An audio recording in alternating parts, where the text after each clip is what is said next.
Welcome to the Energy Hour. The Energy Hour is brought to you by Quality Home Improvement, Southern California's premier residential and commercial contractor, making homes and businesses energy efficient, one building at a time.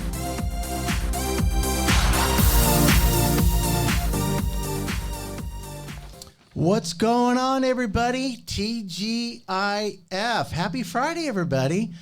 Today is August 25th, 2023, episode 64. I am Christopher Moss, your host, and here we are at the Energy Hour podcast. Today's a special day for me because my friend Steve Lazerson has stepped up to the plate to hit a home run. This is his very first podcast. It's called Opportunities in Real Estate and Finance. Steve, welcome, man. You finally came out. You did it. Thank you, Chris. It's great to be here today. Okay. So today we're going to talk about some commercial finance and other things that are in the real estate industry. Am I right? We're going to talk about commercial real estate and commercial financing. Perfect. And I'm in this room with some special guests, too, it looks like, right? That's correct. Who's over to your right? We have Kavita Bhatia. She is the CEO of Acreage Real Estate. Wow, CEO. Here we go, right? Hi, Kavita. Go. How's it going? I'm excited to be here. Friday, we're here, right? Finally. Now, tell me a little bit about your background of your company. First of all, Steve, thank you for that introduction. My name is Kavita Bhatia. I'm the founder of Acreage Real Estate, where we specialize in the sales and leasing of commercial property, which includes assets like office, retail, land, mixed use. Wow. I mean, basically all of the above minus houses. Wow. And, we are one of the few commercial real estate firms that is independently owned and non-franchised. And I'm really proud to share that we are one of the handful of commercial real estate offices that is female-owned in Southern California and in California. Hello. That's great. Congratulations. Thank you. Thank you so much. We're going to always mention her name and support her, Steve, right? Yeah, that's correct. That's spectacular. And over to it will be your left, right? Yes. Looks like we got this handsome guy named Larry Christian. Am I right to say that? That sounds right. Okay, Larry. So tell us a little about yourself. Got into the business some time ago now. I worked 2 years for a bank in their loan department so I can learn that side. A finance teacher said to go ahead and learn the business from the inside out, so we did that. After that, got into escrow for 5.5 years, managed that, and been with Old Republic now 40 years. Wow, so 40 years. Yes, sir. That's a lot of time, huh? Goes by when you're having fun. So who's this handsome gentleman next to you right here? Gary Bergman, am I right? Bregman. Okay. You're an attorney. I'm an attorney, but I didn't do anything, I promise. Well, I didn't start out that way. I used to sell real estate. Okay. And it was great until it wasn't. And interest rates in 1981 went up to 18%. 18%? Yeah, this is nothing compared to those days. So I reinvented myself and went to law school. And I loved real estate, so when I got out of law school, I decided to go into the real estate aspect. And I used to hate title companies. It used to kill my deals.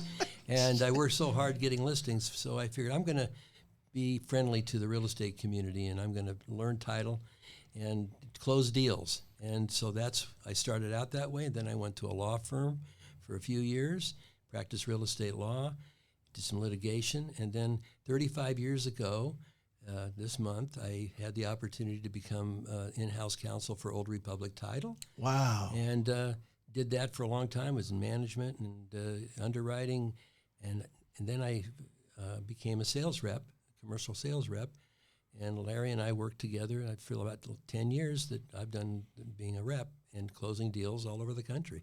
Well, what haven't you done? I'm just curious. A lot of things I haven't Right? done. Oh, my goodness. Congratulations on everything you've done, man. That's just amazing. Well, it's a lot of fun. Right? All right, Steve. So what do you want to start out with here? You got these people in here. I'm curious. I can't wait to get a commercial deal going with Kavita. And Gary over here is going to represent me because we got some commercial things that I'm working on. Okay. And then we're actually buying up Georgia right now. Oh, so good. Georgia's a great state, and peach pie's on the kitchen table, you know? Oh, that's awesome. So tell me something about it, Steve. What are you doing? Okay, we're going to start with Kavita. Kavita, can you tell us a little bit about your background and how you got started in the industry? Well, when you talk about background, I have to kind of, it's how far back should I go? Start from the That's a beginning. good one, Steve. How far back would I go? Here's why I say that. And the reason I say that is because my true sort of experience in commercial real estate started probably when I was about 19, 20, when my parents had a business and we wanted to renew our commercial leases as tenants of a retail business. And every time our lease came up for renewal, I had to be part of those negotiations. I love it. Learning, how to negotiate came from that point, which was, I'll give you a little background about myself. We had a retail business right here in the city of Upland, close to San Antonio and Foothill Boulevard. We had an Indian business, but we kind of covered, you could say, Africa, Middle Eastern, all of that stuff. And whenever our lease came for renewal, we decided, okay, you know what? Last time our owner put in a competitor right next door to us. So this time when we get our lease renewed, we need to make sure we put an exclusive on Indian groceries, right? So we put that exclusive in there. Then what happened? A few months later, there's a person that's moving in next door and they say, well, I'm like, they're selling the same stuff, but you said you gave us an exclusive. And the owner would say, well, those are Pakistani. They're not Indian. What they don't realize is they're pretty much the same products. Okay. We say India, Pakistan, we're frenemies. We're like pretty much the same people. Okay. And so it was my trials and errors and all of that. That was my struggle. That was my experience in commercial real estate. So when I got into real estate, everybody comes in thinking, hey, we're going to do residential because that's what you see on TV, all the, the nice billboards, the shiny portraits and all of that. And I thought that's what I'm going to do. But what I realized is when I was doing the deals, I had an easier time doing commercial deals than residential deals because I walked in those shoes. I knew what those tenants had gone through. I knew what they needed. I now also understood it from a landlord's perspective, what they needed. So that was my introduction because I already had experience in sort of running a small business. So in 2011, I got licensed. I luckily was able to, start doing both. And I realized commercial was what I enjoyed the most. And I enjoyed the people in it. I understood their mentality. And so that transition was just natural for me. There came a point where I say, you know what? I just want to focus on commercial because this is what I enjoy. And here we are, 2023. Wow. I'm still doing it. Look at you. Yeah. And we actually ended up opening a small office in 2017. I went independent. I started in like a 500 square foot office right there in the city of Chino. Now we own our own office building, which is almost 6,500 square feet, still in the city of Chino. So I'm very proud of our growth. And, it's been baby steps all along the way. What a great accomplishment. Thank you. That right there deserves a golden star, Steve. Yeah, that's for sure. Kavita, what are your biggest challenges working as a commercial broker running your own office? That I'll say my pet peeve. My pet peeve is I think everyone thinks they know commercial real estate because they did a real estate transaction. We're talking about residential real estate agents wanting to do commercial. Brokers that think that because they have an office and they've done some residential deals, naturally commercial is going to be the same. It's completely different. The field is different. The way you process things, the way you protect your clients, the risks that you identify, the hurdles that you identify. Commercial is completely different. And I'll tell you something. I can tell as soon as the offer comes in from somebody that I'm like, I know they haven't done a commercial deal because their offer is just a mess. There's so many holes in there. There's so many, risks that they've created for their own client in that offer that they're putting forth. And for me, it's like, okay, wow, that's great. I love it. If they're representing the opposite side, yeah, bring it because that makes it easier for me because I know my client will always have leverage and a leg up on that deal. You're like, I got this one. Absolutely. Absolutely. So that is one of my, pet peeves / challenges. I think in our industry where everyone thinks that they can do commercial, there is a learning curve, and that learning curve is just not commercial is all the same. The learning curve comes with each asset type because we talked about office, right? the whole office industry, even starting from the leases, they're different. How you process those leases, what are the moving parts of that lease? Very different than a retail center where you have a triple net lease, than industrial where you have a modified gross plus CAM. Then it depends on the age of the property. Sometimes we strategically say, well, what kind of lease do we want to use? Because we want to think about the tenants that we're going to attract. Maybe if it's an older type of property, we want to kind of do a modified gross, make it real simple, as far as the rent process. Because sometimes triple nets and things like that, the tenant that you're trying to attract can get discouraged by, the complications of it, or trying to understand the complications and the moving parts of the lease, if that makes sense. Could you explain for our audience that might not be that well versed, what is a modified gross lease and what is a triple net lease? Good question. So let's start with triple net. Okay, most retail centers use triple net leases. Triple net leases, the rents are divided into sort of two sections, two categories. One is your base rent, and the other one is a triple net. Why do they do that? Why not just lump it all together? Well, the reason is that triple net is the sort of moving part of that rent that a landlord is collecting. What I mean by that is triple net represents property taxes, property insurance, and common area maintenance. What I mean by common area maintenance is your trash, your gardening, your parking lot maintenance, cleanup, porters, all of that stuff is your CAM portion of the charges of the overall triple net umbrella. For an owner's perspective, your common area expenses can't be predicted exactly what they will be. Even if you look at your electricity bill at home, right? Your summer expenses are a lot more because electricity bill, the delivery charge goes up summertime, right? Mm-hmm. So you have moving numbers. It's never going to be the same. So what the owner does is they say, okay, well, the base rent part of it is really kind of, think of it as my profit for renting it out to you. The triple nets are the expenses that the tenant is directly paying into. That's a moving number because I don't know what that expenses exactly will be. I may quote you, my estimated triple nets are, let's say, 52 cents per square foot. But at the end of the year, I'm going to reconcile those numbers. I'm going to go through all my bills and know exactly if that came out to be 52 or was it actually 54 cents at the end of the day. And whatever that difference is, the tenant pays that. As a landlord, that's fantastic. I'm not leaving any money on the table. Yeah. As a tenant, that's just how retail center leases work, the tenant, of course, they're going to pay for the enhancements to the property, and it's only going to better them too, right? Absolutely. That's actually a really good point. And that is kind of part of the triple net because retail centers, the types of business that go in there are like coffee shops and, shopping, grocery stores, etc. Their customers, which are in the hundreds, are coming and going in the shopping center. So they're really using that shopping center, that property. Right. So therefore, it's on the landlord to maintain it. And so every tenant pays based on their pro rata share or based on their square footage that they occupy. So it may be 3%, 10%, 50%, whatever amount of space you occupy of the whole, you pay according to that. Got it. So it's all fair. Yeah, I think of it as benefits. I mean, what a great thing to have, right? As the owner of this property is giving you more benefits and enhancing the experience of your customers when they come out and see you.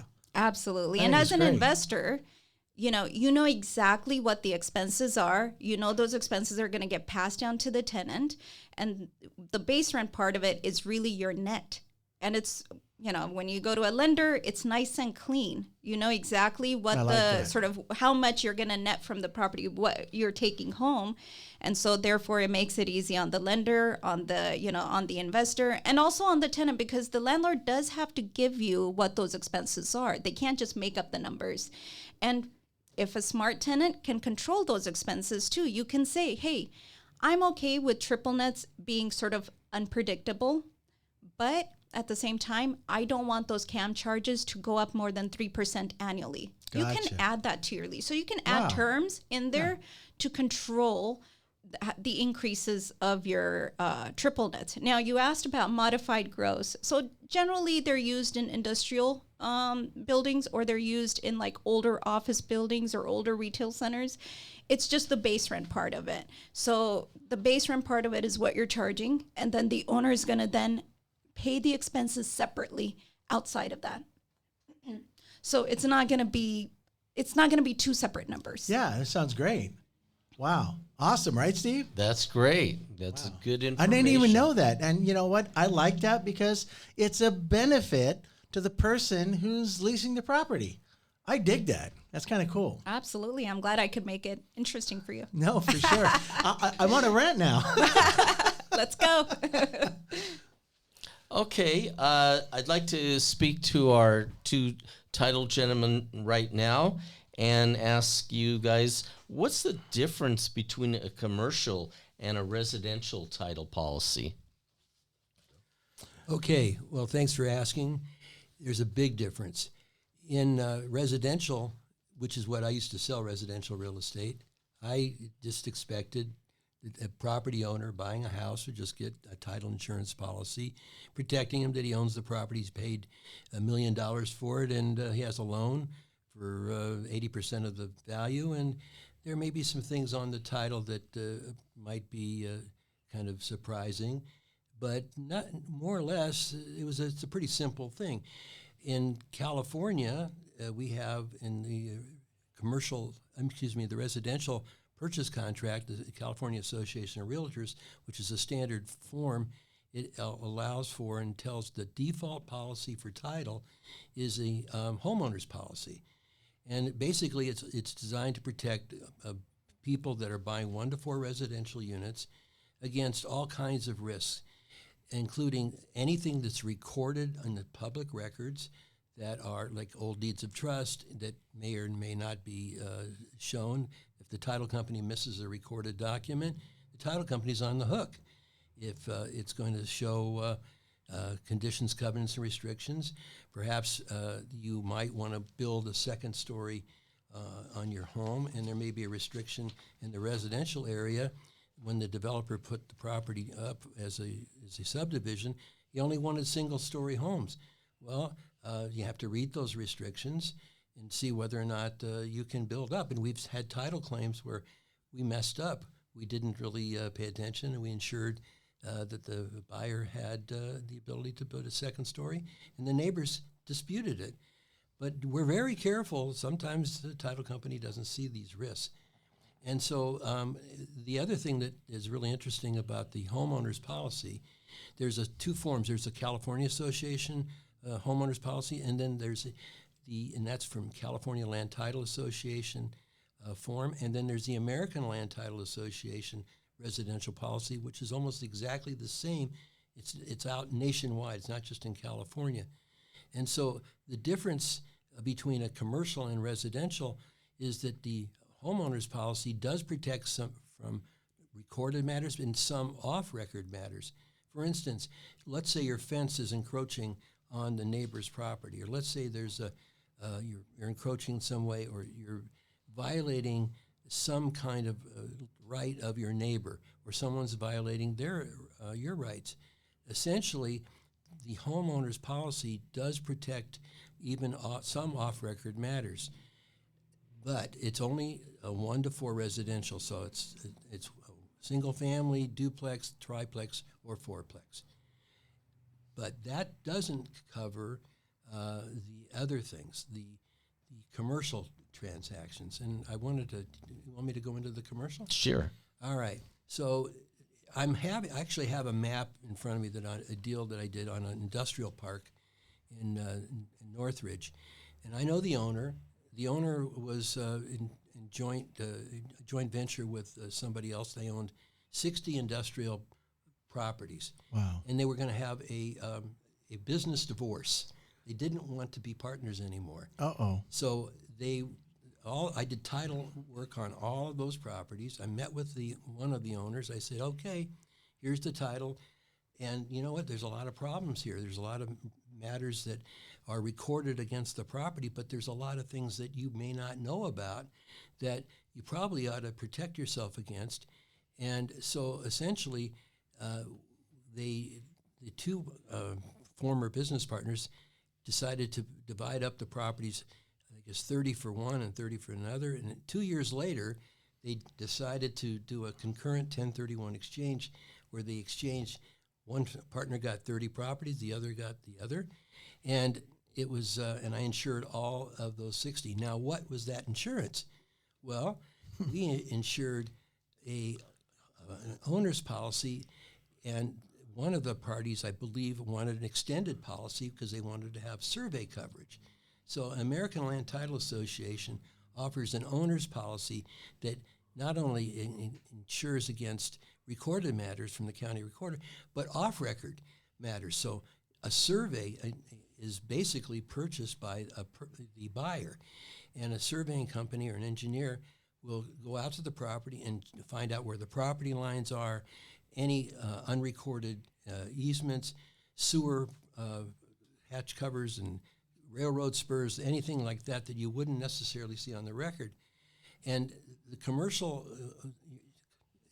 as it was said, the commercial transactions are completely different because not only does a buyer have to do due diligence, but they have to also, title's only one aspect. There's a whole bunch of other contingencies. I'm going to let Larry finish up. So it sounds like you guys are the referees Yeah. of all these things, and you kind of like make sure that everybody's playing ball, right? That's amazing. Yeah.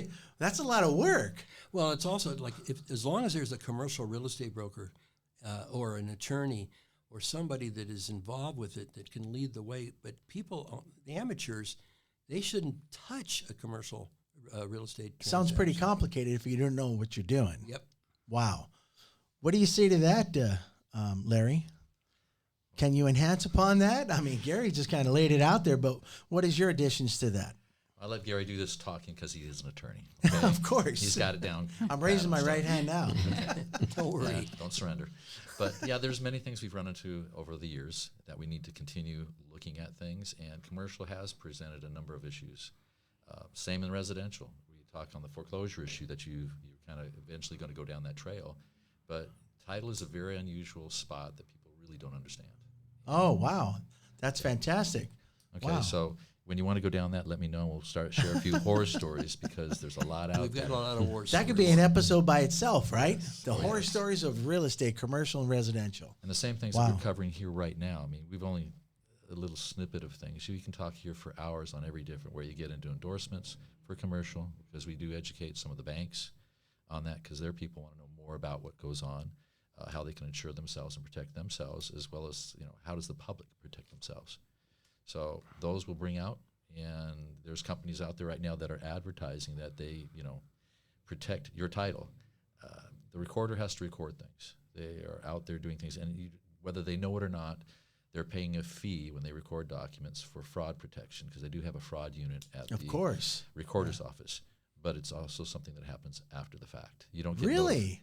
you don't get notified ahead of time, which means you still have the problem. So title is a very important subject when buying and selling real estate, period. Very much so, and you don't hear anything about it. I mean, Yeah. We are secret agents, so to speak. Well, when I look at title, I think, well, it's my name on a deed. Well, that has nothing to do with that. Just listening to what you guys just said, you got to watch out. Well, just to give you an example, we were asked to train the police departments on fraud detection, and I was surprised originally to hear that they have no staff. There's nobody at the LAPD, Glendale PD. They don't have enough people to protect against the fraud. So really what it comes down to, the only people that are really protecting the public are the title companies, because we're the last stop. We're the first stop and the last stop as far as checking the record. I think you guys should get a badge and then maybe some credentials that says you're part of the police department, because you are policing, if you think about it, the industry. And that's fascinating. That's really good. Crazy, right, Steve? That's right. And I thought I knew everything. Okay, since we opened up the subject of fraud, I want to come back to Kavita and ask Kavita, do you see any evidence of fraud in the commercial arena? And what can you do to combat fraud in commercial real estate? Well, that's a great question. So far, I have not come across fraud in a sales transaction myself, although I try to read up on what's going on in the industry. I recently read somewhere that in last year, there were over 13,000 real estate fraud that happened. And so that's pretty high, nationwide, that's pretty high. So yes, it is important to work with good title companies. It's good to work with reputable escrow companies, because you know that they're going to use good notary services, etc. When it really comes down to it, how do you protect yourself, right? And I try to teach my agents, if it's too good to be true, it is. Don't go for it. Ask a few questions, because I tell you that if someone does not have the best of intentions, their story will start to crack. They will, and they want to go for something easy. So once you start asking questions, they're going to push back, they're going to run away, and good thing. So ask questions. If it sounds too good to be true, if some seller is trying to give you their property away and they're willing to take some crazy offer from your buyer, it's too good to be true. And they're insisting on using some no-name escrow company you've never heard of. Too good to be true. Ask a few questions. Just Google that company's name. Do you see it anywhere? That makes sense. Yeah. So caution is important. I mean, in general, in commercial real estate, we do move cautiously. The one time I did deal with fraud, it was more along the lines of a tenant that came through. That happened over 10 years ago, and I learned from that experience. When we lease out spaces, we collect, tax returns, we look at bank statements, we look at credit reports. I had an owner that really wanted to lease out a space, and we had somebody that showed up, and it was just, it was too perfect. He came in with all his financials, did the application, everything was great, and I was like, wow, this is fantastic, right? Wanted to pay the owner whatever the owner asked for, and then he presented, he said, please don't run my credit report. I'll give you everything, but here's my credit report. I'm going to give it to you. Turned out that he was trying to do a cannabis business, and that wasn't even his real name. So everything was fraud. Everything was fake. After that, I learned from that experience. I was like, absolutely, we are running their credit report. I don't care if it slows the process down. We are going to check everything. And I'm not going to accept, his driver's license, everything looked legit. But at least when we check the credit report ourselves, stuff will show up. So we've made it a policy to be cautious in that. So commercial real estate in general, our processes are slowed down. We never rush through deals. We ask questions. And I think that saved us. So far, so good. And hope we keep it that way. Imagine that, huh? Guy coming in there, a little fraud. That brings up a good question, Kavita. What about the client or the broker working on the other side that says, well, we've got to close in 10 days, and they just want to push everything through really quickly? Do you think there's more chance that something might get overlooked because of a short time span? Well, that's exactly it. So the rush part of it is an indication that something's not right. Why are you rushing? And second thing is, again, most importantly, check the people that you're working with. Check the escrow company. If it's on the seller's side, this agent is representing the seller, we want to know what the escrow company is. We want to work with a good title company. We want reputable people. We want people that we can Google and some information shows up on them. Because I tell you, on my name, if you Google my name, you'll probably get some stuff. I'm sure, same thing with you, Steve, Larry, Gary. I'm sure that there's going to be some history there. And so when you're working with people that aren't traceable, then that's a problem. Everybody has to be licensed in our industry. I think that's our first line of defense. Title companies are really, really important. I mean, they're doing like really the most important part of keeping us from dealing with this fraud. Right. And what about the client that's overseas or the client that wants to pay in cash? They don't really have traceable funds. I mean, how do you work with somebody like that? We get emails all the time. I get emails all the time. I'm sitting in, Hong Kong or whatever country it may be, and I really want to buy this property. And again, it's too good to be true. It's too easy. And whenever that's the case, you got to step back and question things. Don't click on the links and all of that stuff. You could even take that email address that they're emailing you from, Google that email address, and I'll tell you, probably you're going to see some fraud information linked to that email address. So again, it just always comes down to too good to be true. Ask questions. I just want to find out where they get the money printing machine. That's what I want to get. But you're right. I mean, Google people. Google, you can't run from. You can run, but you can't hide, right? Google's got you. And she's right. If anybody's out there, there should be something that says something about that person or his company or how he does business, right? I mean, that's just drives me up the wall. I have this thing called Been Verified. You know it? No, it's a program that I'm about going to share with you. And being in the business that we are, we like to search names to make sure that person's on title. We like to search to make sure that that person is associated with the transaction that we're doing. Otherwise, we just throw up red flags and we go, well, wait a minute here. You need to answer a couple of these questions. And I'm so, happy that you do that, because if you don't, you get tied up in something, and, I don't look good in prison outfit, so it doesn't match my thing here. So well, you have a responsibility to serve your clients, okay? And so it's important to ask those questions. You can't just think about, we never jump to, how much commission am I going to make? Because we never count our chickens before they hatch. Right. So you got to, pause, take it step by step. You don't want that deal to be your last deal ever, because That's once a you great mess point. up, it's discouraging. You're not going to, last in that industry 25 anymore. years in the business, and this one just automatically kind of threw me to the side. That's not worth it, huh? She's No, practicing not her at all. due diligence. Due diligence, exactly. Good for you. Can I add a little That's why bit she's about a smart lady. commercial? One of the things that, as an underwriter for the years I was, one of the things like in commercial sales, in a commercial transaction, there's a lot of limited liability companies and corporations that are entitled, not just individual people. So one of the things that we found as a title company, especially when there are a number of people that are owners, in a limited liability company, it's like a corporation, but it's a little different. The owners are members. They're called members.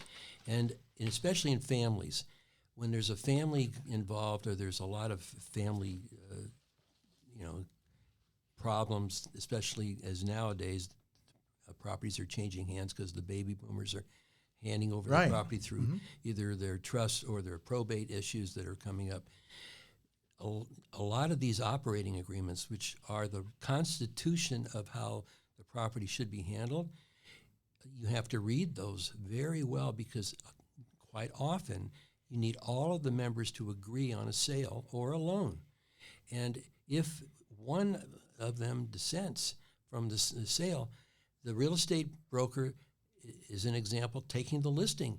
They need to know what the operating agreement says. How do they know that he really have a good listing Wow. if they don't have consent of everybody that owns the property? Wow. Or the purchase price may not be acceptable to one of the members. So the title company, we're conservative. We want to make sure there aren't any disputes, because once the deal closes, we try to put the file up on the shelf and not have to think about it. But Right. what happens if some of the family members didn't like the purchase price, no. or it was a sentimental property, a Yeah. lot of sentimentality Oh, in yeah. some of these properties that have been in title for 3 generations, and all of a sudden, most of the family wants to sell and one wants to keep it. Well, you got to be careful that you have everybody joining in. And I've got a few war stories I can tell you a little later. So would that unravel a deal in a sense? Oh, yeah. Really? So Well, all that work goes into place. The disgruntled party can say, you know what? I'm going to sue to sell. I'm going to get a lawyer. I'm going to sue to set aside the sale. Oh, my and goodness. guess who's on the hook mostly? It's the title company. Oh, Because no. we weren't careful with it. Oh, we got everybody here. There's one guy's holding out, but he's okay. He'll Uncle agree. Fred, he said Yeah, it's good, well, he's right? not okay. He might have been. Maybe He's in Florida. He's in Florida.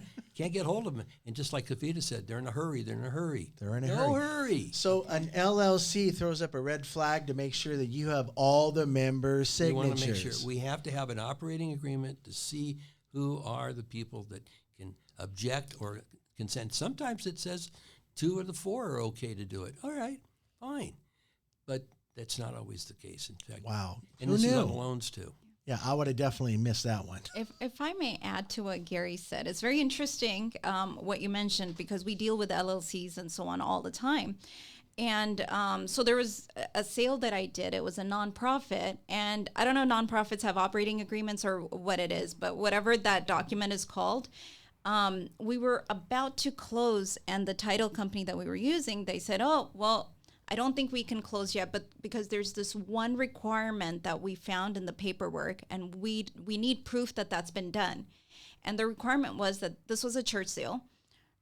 2 weeks prior to the sale, or a certain number of days, maybe 21 days, they needed to give notice to their congregation that we're moving. And I didn't know that. This is the first time I'm selling a church, and I'd never seen anything like that. And the thing is, when it comes to those, let's call them operating agreement for a nonprofit too. When it comes to those, the clients don't really bring those out until you're in escrow. So you really can't plan. Us as agents sometimes don't plan for those things. And so it held off the sale. But luckily, my client did come back with a flyer showing that, look, this is my proof that I showed it.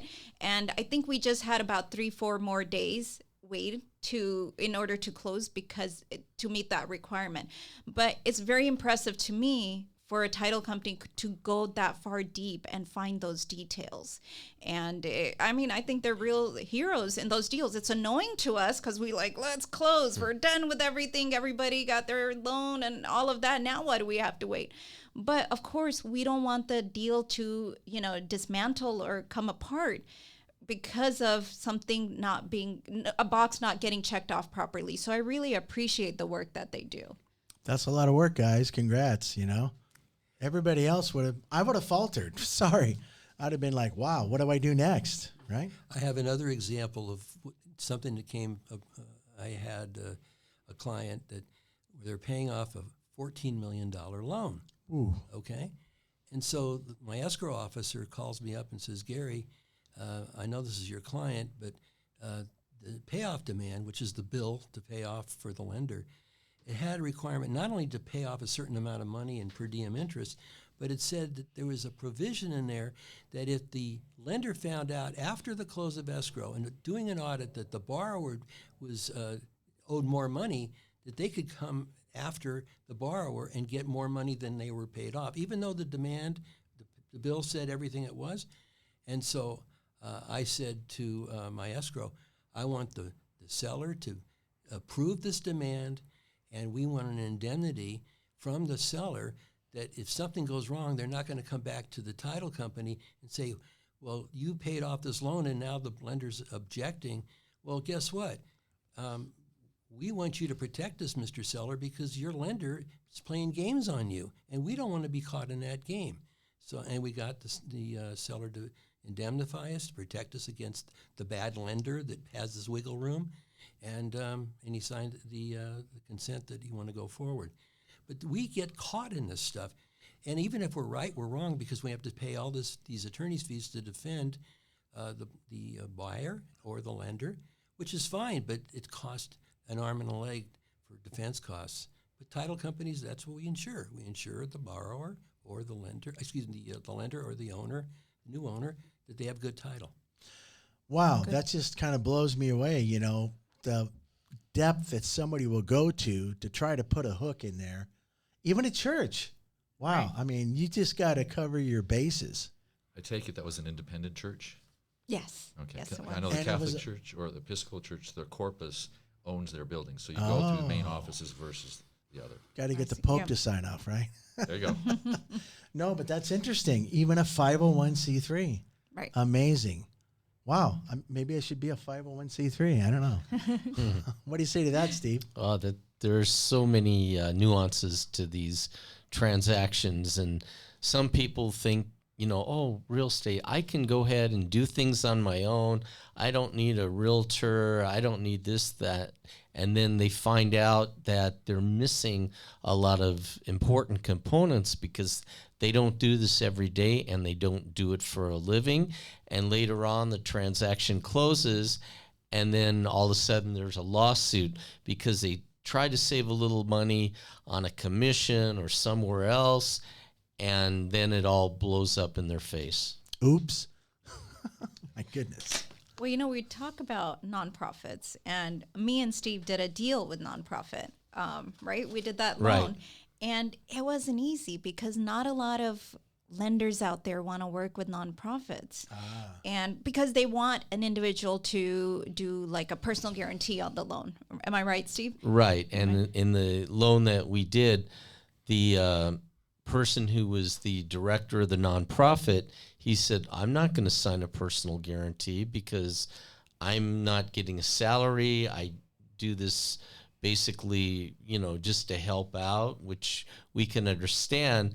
So to make a long story short, we had to have the nonprofit put a larger down payment so we could get around the personal guarantee. So I got you. in the end, it worked out. So you have to deal with the individuals. Some will say, okay, I'm fine with a personal guarantee, and then the down payment goes down, but somebody else says, oh no, I'm not getting paid. I'm doing this for free. I don't want to, sign away anything. And so we make the down payment larger to protect the lender. Makes sense. But Yes. a lot of loan officers won't even touch a nonprofit. So Steve is a real rock star. I know Yeah, that I he can is. take a deal to him and he will get it done. Well, thank you. And we've done some really impossible transactions together where I'm like, I don't know who to go to. Let me call Steve, and I know he'll make a miracle happen. And he does. He has so much patience, and it's really commendable. Yes, and it's really teamwork with everybody on some of these, because the transactions, you need good title people, you need a good escrow person, you have to have the brokers on the same page and your lender, because if you don't have everybody working together, something's gonna slip up and you'll have a problem. And it's usually right at the end. Right when you are trying to record or fund a deal, something comes up because people didn't take the time to do the due diligence, and then, oh, wow, what's this? And this could have been dealt with, maybe days or weeks ago, but instead it comes up at the last minute. And that's why people like with Old Republic, who I've been personally using for over 30 years, because I know they'll give me the okay, we're going to be good to go. But yeah, there's a lot of due diligence that goes into the transaction, and sometimes people get frustrated, but it's only to protect everybody involved so there's no issues later on. So it's necessary to have peace of mind at the That's- end of the day, right? So your network is very important. Got to put the right people in the right places. Yeah, 100% Yeah, true. That's I true. agree with that. I always tell my agents, have your tribe. And your tribe is your good lenders, your good title companies, your good escrow companies, people that you can call on with questions, because we deal with variety of people, with variety of backgrounds and so on. It's important to work with people that are, stable, intellectual, intelligent, and will be straight up with you. But the relationships that you develop with them, that's the important part. Like Gary, how I knew Gary is outside and working on a lot of your transactions. If there were problems, we'd sit down because you'd explain it. Okay, this is what we can do. I'd go in and talk with Gary. Since he was the underwriter at that point in time, we'd work out how our relationship, what we needed to do, how long can we loan this person, the trust that's there. So you can speak for or vouch for their credibility all the way along. So the more you have with that and how you develop that is how you get things done. And we encounter a ton of unusual stuff. And in fact, could I bring up, talking about fraud and what's going on, hot news that's A going horror on? story? Yeah, these are really true claims. I've got some. One, I will tell you, it's preposterous. There are people making a living by duping seniors. Example, Horrible. and we cover, the title policy protects against forgery, fraud, undue influence, duress, incompetency, incapacity, or impersonation, fraudulent powers of attorney, outdated powers of attorney, all kinds of stuff. So here's the war story. Okay, mom and dad owned some commercial property and their home. Dad got ill, and they had their neighbor kind of watch over them as sort of a caregiver. They trusted her, they knew her, and Dad eventually died. Now mom's left home, left at home, and she doesn't know what to do. And actually, she was an aunt. She didn't have children. There was a niece in Florida who trusted that her aunt and uncle would give her the properties. They were promised. They promised their niece to get anything they owned. And so the caregiver was, at first, she was honest, but then she saw an opportunity. And a real story, so she sees mom diminishing, and she says, I think maybe you want to put me in as co-trustee of your trust. I have an attorney that'll allow, we can get transfer the title to this trust, and I'll be co-trustee with you, Mom. You know me or Aunt, you know me for years. So that's what happened. She didn't really understand what was going on. It was a setup.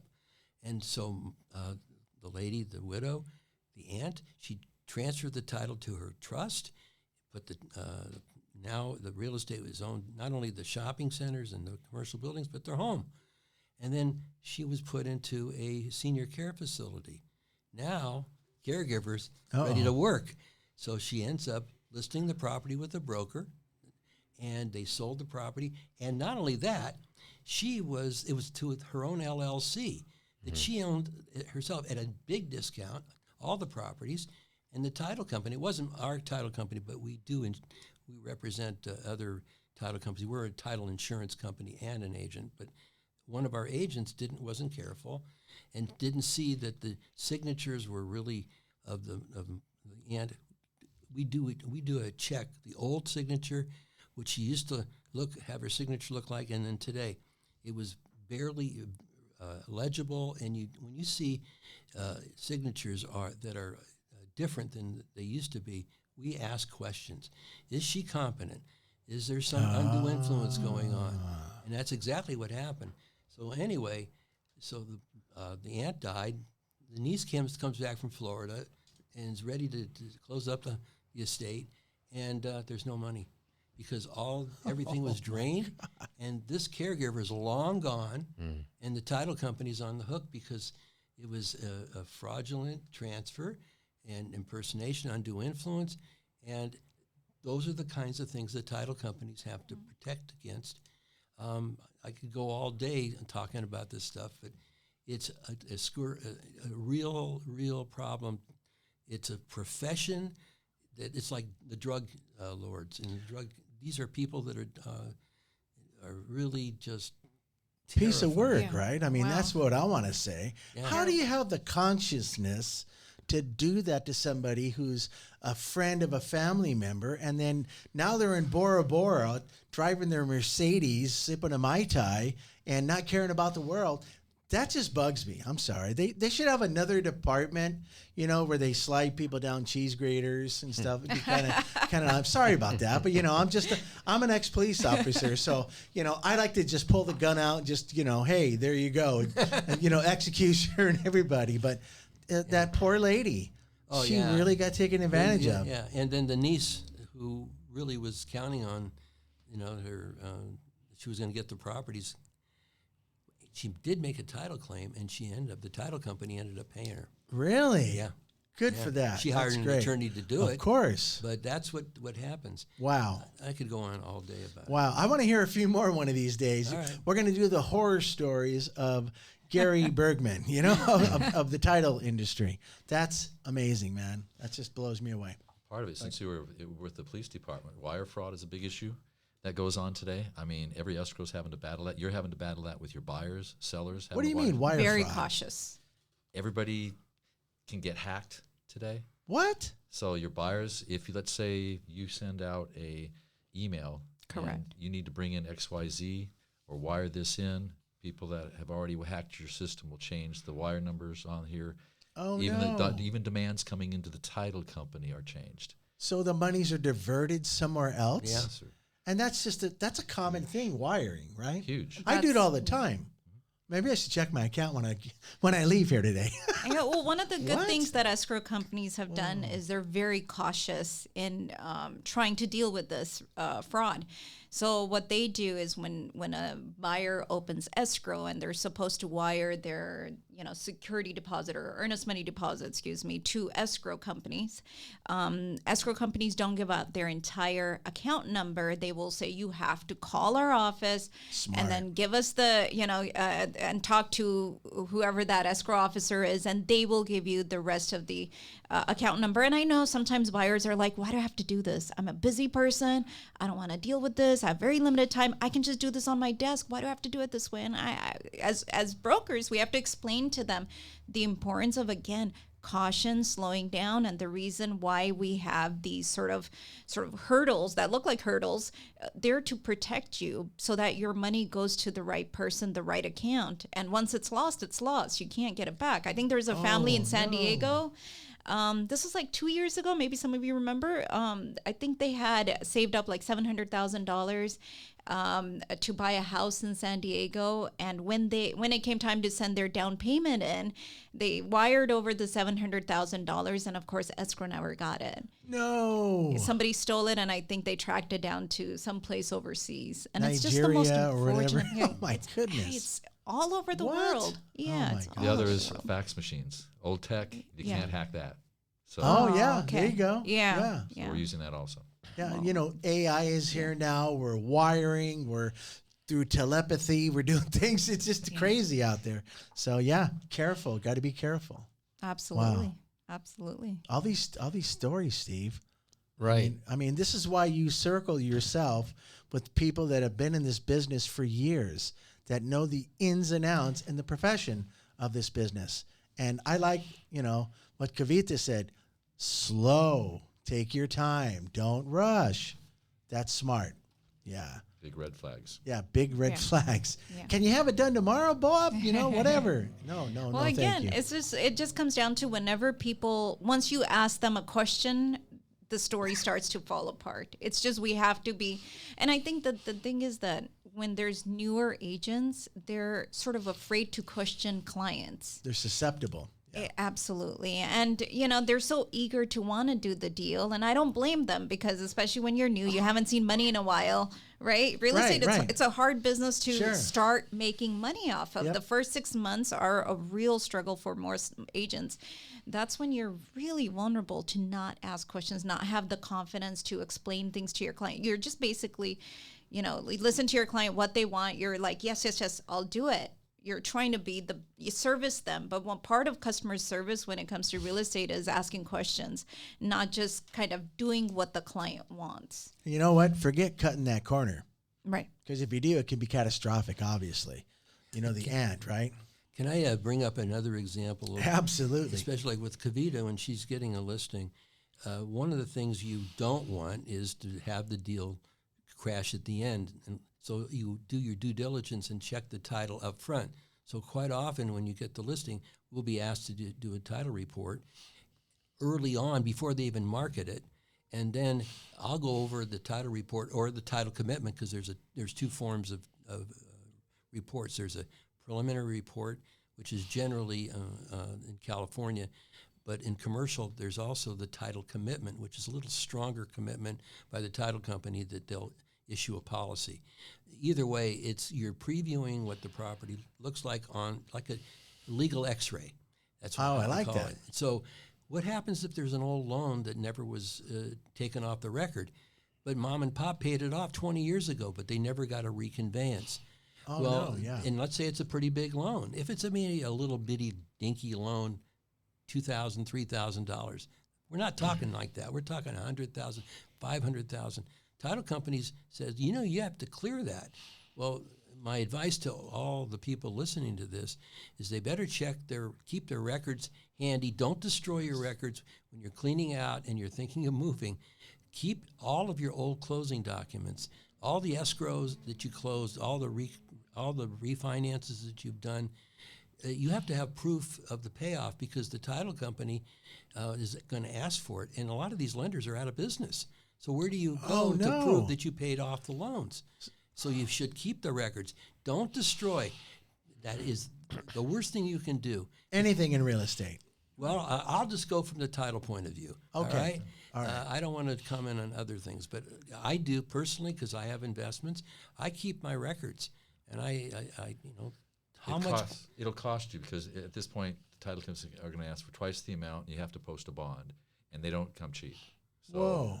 FYI. So check out your title. Surprise. Yeah. And the other thing that I wanted to mention, and Kavita's talking about commercial. Let's say you want to redevelop the properties and you want to make it from maybe a whole group of single-family homes, then you want to put a multifamily complex on the properties. Well, there may be some restrictions in the title that won't allow for any kind of multifamily to be built. You may not have the zoning of the city that would allow for it. So you have to be very cautious before you think that you are going to either buy or you're going to develop the property into something that you want to happen, but you may not be able to do it. And that's where the due diligence is so important. And that's where the contingencies Right. come in. You don't want to waive contingencies unless you're convinced that you're going to go forward. And then one more thing that's come up, and this is sort of to close deals, on single-family homes and even in commercial, fire insurance is becoming very difficult to get. Fire insurance? Fire insurance. Fire insurance. I'm Fire like, insurance. wow, I was just going to Because buy a house. I got to get that too. You better Okay. make sure that you Fire have a insurance. policy that's committed contractually, because there's a lot of these insurance companies that are pulling out of the state because there's so many losses, and the insurance commissioner is not allowing for raising of the rates right now. So you're seeing State Farm, Allstate, all these different companies. Florida just had something going on like that, right? Same thing. You Florida. got to be careful. So, the brokerage community is really they have to be alert that just because you think everything else is okay, the very last minute, if you can't get a fire policy, you have to protect the lender. Steve's the lender. You want a policy that is going to ensure that there's a loss of the property by fire or what happened in Hawaii. Yeah. Oh, You know, yeah. It's catastrophic, and their loan would be horrible without the insurance. And that's what's happening today. That makes sense. They It really changed the does. maps on all this, so it's now become very prevalent, which means any normal insurance company, Fair Plan is you're going to be your only look to for the state of California, and as they say, they would probably be a bankrupt company if they're an insurance company. Oh, so no. it's not a good fit. And then if you do, you also have supplemental insurance that everybody's writing on top of this to get stuff done. You've probably seen that also. We've also started making that as part of due diligence, like asking people, hey, start Upfront. getting quotes right now. So you need to understand, what that cost is going to be Yeah. and what challenges are going to be, because that's part of it. That's part of your due diligence. What is it going to be like when I buy this property and I run it as an investor, right? What are the expenses that I'm looking at? What's my insurance going to look like? Or can I get an insurance? Especially sometimes we deal with some commercial properties that are kind of weird things going on. There's a property recently that had like underground large pipe going underground that went through the property. And it was something that was unique. And I said, well, it's important for you to check with your insurance and see what that's going to be like, if that's going to be an issue, moving forward, if that's going to be some kind of, cause some kind of flag or increase your expenses or something from normal. And we've seen the same where somebody in a commercial property is moving a mile away because they're going into it, and they've been with the company for 20 years and they wouldn't renew. It's just, No way. You've taken Wow. it, so that's it. You're done. So there is some lot going on in the real estate industry right now. Should insurances be checked every year just to be safe? Like fire insurance or title insurance or whatever you've done? Or I'm a rookie at this, so you need to educate me now. As far as title, as long as you keep the title in your name, okay, you have title insurance forever. But here's the thing. You're only insured in most cases from the time you close the deal and before. Anything that happens after is usually not covered. Now, there's some exceptions to the homeowner's policy I was mentioning. Sure. There's some after coverage protection. But normally, we insure the history. We insure the history. We can't prevent someone to do whatever fraud in the future on something that we have no control. Cover the past. Yeah. So what you can do now. Here's the other thing. There's a lot of estate planning going on, and you want to transfer your property from your husband and wife to their living trust. Well, in the old days, when you transferred your title and you didn't get the title company to give you what they call an endorsement to transfer the coverage from mom and dad to their trust. The title company could actually deny coverage. Now, the homeowner's policy, this one I was talking about, 1 to 4 residential units, there's built-in coverage for estate planning, so you can not worry about being covered even if you put it into your living trust. But on CLTA, which you call the California Land Title Association, if you have a property and you're transferring a multifamily and you have coverage like that, you should go to the title company and ask them, look, we're transferring it to our trust. Please give us what they call a 107.9 endorsement, ensuring now the trust is entitled and the coverage won't be denied. So that's a real big thing, especially now with all the estate planning that's going on. And you guys pull all these factors out when you're doing this. Yeah. See, that's super important. I wouldn't have known about that.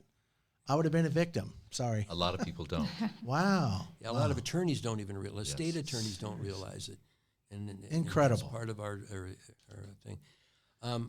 Did we touch on the all the advertisement about different companies saying prevent fraud, join our company, we're gonna take care of you?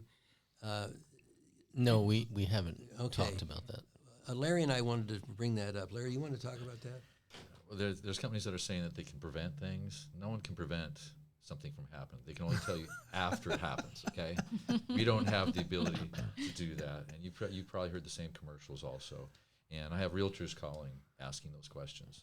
And I just tell them there's really nothing to prevent any of this. Yeah. And I've actually seen realtors lose their homes on stuff. And there's Wow. crazy stories on it. But bottom line is they don't get it back. They advertise this kind of stuff? Yes. Hey, don't worry, I'll protect you. Right? Well, Yes. that's they allude to that they think you Illusion, think that you're yes. getting, and the county recorder's office, their duty is to record a document that's recordable. There's a deed, it's notarized, it's signature. They have a grantor and a grantee, legal description on the property, and other indications that the document itself looks good. Okay, they have a duty to record the document, whether it's a fraud or not. Gotcha. Okay, so what I have a little saying that I say to all the people that I talk to. We check the title for free. In fact, I say it, don't be idle, let me check your title. Hey, you better trademark that. Yeah, That's well, I great. do What say a great that a lot. slogan. And so Larry and I, we do free title checks in our customer service department. Don't overload them, but we do it. We'll do a courtesy check on your title. And if you think something's going on, you better check. You'll be able find to it. see it. And you should check it at least every year. Don't be idle. Check your title, Steve. That's right. I'm going to check my title. I don't even know who I am anymore. I got to check something, That's amazing. Good job. Way to go. Great slogan. One of the things I've seen is that this is on my own property that, I was doing like a quick claim on one and I was changing something else on another. And somehow I don't know where the fault lies. But next thing I know, my sister's name is on the ownership of my own property. And I'm like, what the heck? How's this going? And they say, oh, no, we'll get this figured out. We just, somehow it got recorded wrong. It did get fixed, but it's like when that happens, luckily it was my sister and it's not somebody else. There are some sort of goof ups that happen. I don't know, again, on my own experience, I can't say at which point this happened, whether it was with the county or whether it was with the attorney's office, but stuff does happen. So it is good to, look up your title and kind of make sure everything looks okay every now and then. Those are triggers, and then some of that happens. The assessor gets involved, and you get reassessed because it wasn't a transfer that Really? was supposed to go out, so they'll be in there. Second item, you said the mistakes that happen. By checking, even if you do estate planning, sometimes the transfer deeds don't get properly recorded, or they get stuck in a drawer and the person dies, and then everything hits the wall because they find out the property is not in the trust. And now you have to go through another set of things to jump through, hoops, so to speak, and everything has to be approved by everybody to make those things happen. If somebody disagrees, guess what? You're stuck. Uh-oh. So if let's say you write somebody out of your trust, they have to agree to that. They have to agree to that? Really? Yeah, we're not going to step into a lawsuit. Oh, yeah. Nobody will. Hello? So you want to make sure it's done, even if it's by mistake. We've done those and with a couple of different people, and there's been a couple of attorneys that have forgotten to do that. So it does cause other problems down the road. Gary, what is that slogan again? Don't be idle. Let me check your title. There you go. That's what I'm talking about. Yeah. Wow. Can I bring up one other thing, Of especially course. in commercial? Yeah. This happened quite often now. People that have LLCs, limited liability companies, and corporations, you're supposed to pay an annual fee to the Secretary of State to keep your Corporation. or LLC active. And if you fail to fill a form out, it's called an LLC 12. Who are the people that are involved still? It's just a routine thing. You can do it online. It's no big deal. Well, you forget. So sometimes if you don't do that and you're ready to close your transaction, this really happens more often than not. The Secretary of State will suspend your corporation or your LLC, and we are not allowed to transfer or insure a title with the suspended LLC. Oh. And especially sometimes you'll see you have a deadline, hard deadline to close a deal, or you have a 1031 exchange, closing the first property and you're going to replace it with another, and you only have a certain amount of days to do it because the IRS says you have 180 days from the first close Transfer to the money, end right. Mm-hmm. to buy the second property and close it. It's happened where the attorneys, all the people that are involved with, they're thinking about everything else except just pay your fee or fill out a form and don't be suspended. And one other thing that I didn't actually realize until this one thing happened, when you have a suspended LLC, let's say it's the Larry Christian LLC, and he it becomes suspended. That LLC name can be bought by somebody else. Wait a minute. Yep. The Secretary of State says that name is available to be purchased. Now, the property doesn't go with it, but the name can be purchased by somebody else, and then you're obligated to negotiate with that person. Get my name back. When are you going to charge me to get my name back? For a mere $50,000, I can help you out. Yeah. And that's happening. Wow, seriously? Because the Secretary of State, they want their money. You can search that online, can't you? It's like the Secretary the of Secretary State. of State website. And sure. it'll actually tell you if can it's tell if active or suspended. And yeah, that's right. Yeah. So you can do it. Due diligence. Due diligence. And You don't be guys do surprised. this as well. Yeah, we have See, to. there it is. That's why Steve hangs out with you guys. That's all I'm saying. Wow. Don't do it. And your slogan again? Don't be idle. Let me check your title. I'm going to have you trademark that. You got to do I love that. it. That is so catchy, right? Great. So catchy. I can see you doing commercials like "Go see Cal," Don't be idle. Check your title, and then and Gary shows up. It's kind of cool with this cowboy hat. But wow, Steve, I'm so impressed right now because you come in here and we talk about real estate, you talk about commercial stuff, and of course I'm like deer in headlights and stuff like that. I have really had my eyes open today. You deal with the right people to get the job done right the first time. I can't thank you enough, Steve, for really putting this together. And you know what? The public needs to know about this stuff. There are so many times that I've heard these little small horror stories, none as deep as you guys have jumped into, but you hear it all the time. John Q. Citizen getting beat up by somebody, has lost his house, or somebody, hey, just sign all these documents. One of them's a quick claim notice, and so you got to be careful, man. You got to have the right people in your corner to do the job right the first time, commercially specifically, and let me tell you, Kavita, I am so happy we have such a strong lady like yourself in this industry that will not take a wooden nickel. Good for you. Smack them down. I'm going to get you a little Dodger bat. I love it. Yes. You Put it in the back promise? of your truck. Absolutely. It's going to say Kavita, That is just amazing. And you guys just represent, the legitimacy of all the ethics that need to be in place and everything else. I can't thank you enough, Steve, for really You're welcome. circling yourself with these people. And you and I know I'm flipping houses in Georgia right now. I've got 4 or 5 properties that I'm doing, and now I'm looking at commercial buildings. And there's a commercial building in California that I'm looking at So I'm pointing at Nice, Kavita right now. nice. And I want the same team, right? So That's right. I'll be knocking on your doors soon. Well, we're so. looking forward to it. Yeah. So thank you, Steve, for doing You're that. welcome. This is amazing. Steve, thanks for having us. Yeah. This has My been a lot pleasure. of fun. Any closing thoughts, Kavita? You want to put something out there? Give us who you are. Say your business name. Put your telephone number out there. People need to know about you.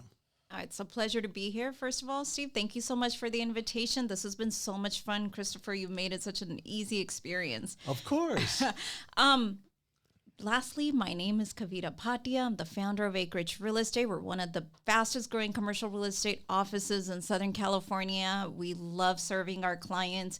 We love guiding our clients. And I also love bringing more agents into my team. So if there's agents out there that are wanting to do commercial real estate, I would love to mentor them.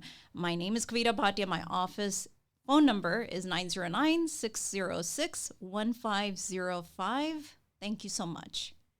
I'm going to share your information called Friends of the Energy Hour podcast. I'm going to make a little dedicated webpage. Oh, nice. And I stick it all through social media. And, of course, we'll have you at the top there, Steve, right? We'll have you that little really cool. You got the nice image, by the way. You take good pictures. Thank you. But, Kavita, thank you so much for everything that you've done now and in the future. And I'm really happy to be part of your network. Thank you for this experience. Yeah. So, Larry, any closing thoughts for you? Thank you, first of all, for having us, both of you. I've learned a lot watching what's going on in the room as such. But, yeah, don't rush anything. I think Kavita says that. And just watch what you do. Be diligent. Look at your mail that comes through. Don't throw anything away, and ask questions. I love it. Thank you, Larry, for hanging out and all your experience. I mean, you've been doing this forever, you know. I mean, I thought I was doing everything forever, and you guys just like triple what I've ever known. But thank you for hanging out with us and giving us your opinions and stuff like that. Thank you. Gary, what do you got to say? What's up? Well, you know, I know you want to be cautious with real estate, but it is really an amazing thing to have. Ownership of real estate is really, in my mind, the way to go. I want my kids and my grandkids to have it. I think it is an essential part of the American dream, and it's really, really interesting.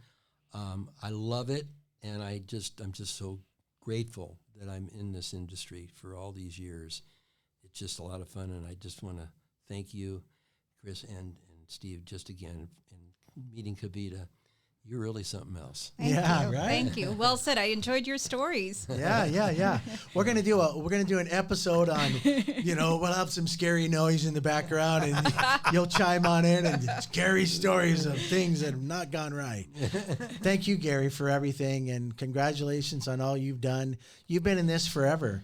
So we're glad to have somebody as experienced as you are to make sure. And what's that slogan again? Don't be idle. Let me check your title. I love this. America, here we are. Gary's in the house. Steve, any closing thoughts? Yes. First of all, I want to thank my employer, Peak Finance Company. That's right. Who is allowing me to do this podcast. And I'm a senior commercial loan officer, also doing residential for Peak Finance Company for more than 6 years. And if somebody does want to reach out to me, talk to me about anything we've talked about today, or find out about any type of a loan scenario, the best way would go to go to my website, which is financialbrokers.net. That's financialbrokers, plural.net. And then all my information's right there. And you could also see all our licenses and information and disclosures. So please reach out to me anytime, and we'd all love to be of service to you. And if you guys are okay, I could put this information about your companies on the website and put what you do and stuff like that. I like awareness. I like people to be in the know, right? It's the not what you don't know that hurts you in the long run. And Gary, what is that? Don't be idle. Let me check your title. And This is- I'm Larry get- could do it too. Listen, you're going to trademark this. I'm not going to sleep until it's done. Okay. Larry, Gary, Kavita, Steve, you guys are fantastic. Thank you so much for all you do to help everybody get on the same track and protecting people, most importantly, to have a good real estate experience. I can't thank you enough. Thank you, everybody. Have a fantastic Friday. TGIF, and thank you for listening to the Energy Hour podcast. Thank you for listening to The Energy Hour. Visit them on the internet by going to qhiinc.com/TEO. That's qhiinc.com/TEO.